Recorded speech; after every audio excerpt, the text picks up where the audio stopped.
ശ്രീനാരായണ ഗുരുദേവ തൃപ്പാദങ്ങളിൽ എൻ്റെ സാഷ്ടാംഗ പ്രണാമം.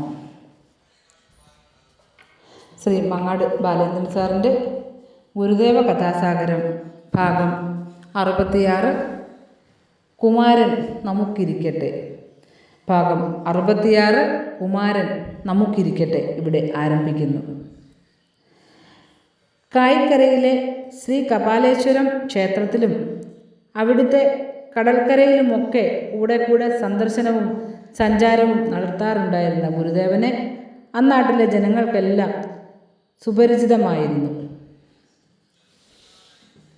വലിയ ഭക്തി ബഹുമാനങ്ങളാണ് അവർക്ക് ഗുരുവിനോടുണ്ടായിരുന്നത്.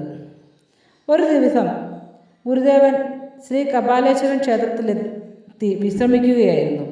വിവരമറിഞ്ഞ് നാനാഭാഗത്തു നിന്നും ആളുകൾ ഓടിയെത്തി. അക്കൂട്ടത്തിൽ കായിക്കരയിലെ തൊമ്മൻ വിളാകത്ത് പെരുങ്കുഴി നാരായണൻ എന്ന ഒരു ഗുരുഭക്തനുമുണ്ടായിരുന്നു. ഗുരുദേവൻ അവിടെ കൂടി നിന്നവരോടായി ഓരോന്നും പറഞ്ഞുകൊണ്ടിരുന്നു. ഇടയ്ക്ക് പെരുങ്കുഴിയോടും കുശലാന്വേഷണം നടത്തി. ആ സന്ദർഭം നോക്കി അദ്ദേഹം ഗുരുദേവനെ തൻ്റെ ഭവനത്തിലേക്ക് ആദരവോടെ ക്ഷണിച്ചു. പെരുങ്കുഴിയുടെ ക്ഷണം സ്വീകരിച്ച് ഗുരുദേവൻ അദ്ദേഹത്തിൻ്റെ ഭവനത്തിലെത്തി. ഉപചാരങ്ങൾക്ക് ശേഷം അവിടെ ഉണ്ടായിരുന്ന ഒരു ചാരുകസേരയിൽ ഗുരുദേവൻ ഇരുന്നു. ചില അയൽപക്കക്കാരും അപ്പോഴവിടെ സന്നിഹിതരായിരുന്നു. നാരായണൻ്റെ മകൻ കുമാരൻ അപ്പോൾ രോഗബാധിതനായി കിടക്കുകയായിരുന്നു. കുമാരൻ ഈ നേരത്ത് ഉമ്മറത്തേക്കിറങ്ങി വന്ന് ഗുരുദേവനെ കണ്ട് നമസ്കരിച്ചു. അസുഖബാധിതനായിരുന്നിട്ടും കുമാരൻ്റെ മുഖത്ത് കളിയാടിയിരുന്ന പ്രസന്നതയും പ്രസരിപ്പും ഗുരുദേവൻ പ്രത്യേകം ശ്രദ്ധിക്കുകയുണ്ടായി. ഗുരുദേവൻ, എന്താണ് പേര്? നാരായണൻ്റെ മകൻ കുമാരൻ. അയൽക്കാരിൽ ഒരാൾ. കുമാരന് അല്പം കവിതാവാസനയുണ്ട് സ്വാമി. ഗുരുദേവൻ, ഓഹോ, അങ്ങനെയാണോ? എങ്കിൽ എഴുതിയതിലൊന്നെടുത്ത് ചൊല്ലാമല്ലോ, കേൾക്കട്ടെ. കുമാരൻ ശീഘ്രം അകത്തേക്ക് പോയി. എഴുതിക്കൂട്ടി വെച്ചിരുന്ന കടലാസ് കൂട്ടത്തിൽ നിന്നൊരു ഒന്ന് എടുത്തുകൊണ്ട് വന്ന് ഉമ്മറത്തെത്തി.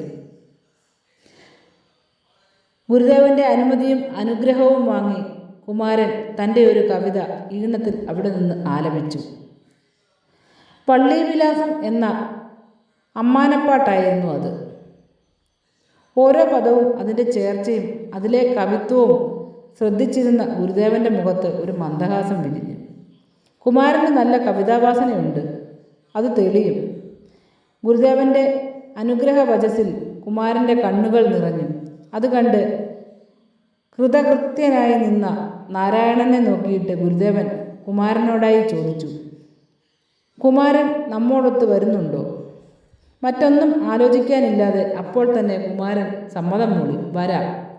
അപ്പോൾ അടുത്തു നിന്ന നാരായണനോടായി ഗുരുദേവൻ മൊഴിഞ്ഞു, എന്നാൽ കുമാരൻ നമുക്കിരിക്കട്ടെ. ആ തിരുവാക്കുകൾ കുമാരൻ്റെ അന്തരംഗത്തിൽ നിറഞ്ഞു തുളുമ്പി നിന്നു. നമിക്കുവിൻ സഹചരേ നിയതമി ഗുരുപാദം, നമുക്കിതിൽ പരം ദൈവം നിനക്കിലുണ്ടോ? ഗുരുവര്യനിതുപോലെ ലഭിക്കുമോ ലോകത്തിന്? ഗുരുഭക്തിയില്ലാതാർക്കും കുശലമോ? ശ്രീ മങ്ങാട് ബാലേന്ദ്രൻ സാറിൻ്റെ ഗുരുദേവ കഥാസാഗരം ഭാഗം 66 കുമാരൻ നമുക്കിരിക്കട്ടെ ഇവിടെ അവസാനിച്ചിരിക്കുന്നു. ഇതിൽ വന്നിട്ടുള്ള തെറ്റുകുറ്റങ്ങൾ സദയം ക്ഷമിക്കണമെന്ന് ഗുരുദേവനാമത്തിൽ അറിയിക്കുന്നു. നന്ദി, നമസ്കാരം. ഗുരുധർമ്മം വിജയിക്കട്ടെ.